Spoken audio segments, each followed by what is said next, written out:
मुंबई-आग्रा महामार्गावरील पिंपळगाव बसवंत येथील स्वयंवर लॉन्स समोरील जीवघेण्या खड्ड्यांमुळे वाहन चालकांचा जीव धोक्यात आला असून अपघातांची संख्या वाढत आहे। या खड्ड्यांबाबत 14 मार्चपासून राष्ट्रीय महामार्ग प्राधिकरणाकडे सातत्याने पत्रव्यवहार करण्यात आला, मात्र अद्याप कोणतीही ठोस कारवाई झालेली नाही।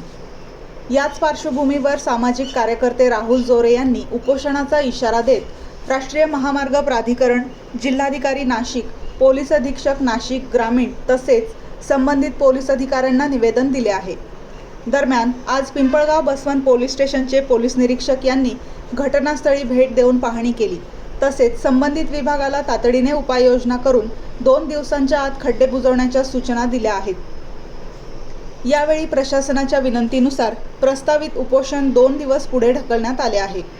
मात्र पुढील 2 दिवसात खड्ड्यांची दुरुस्ती न झाल्यास संबंधित खड्ड्यांमध्येच उपोषण करण्यात येणार असल्याचा इशारा देण्यात आला असून यावेळी उद्भवणाऱ्या परिस्थितीस राष्ट्रीय महामार्ग प्राधिकरणाचे अधिकारी जबाबदार राहतील, असे राहुल जोरे यांनी स्पष्ट केले आहे।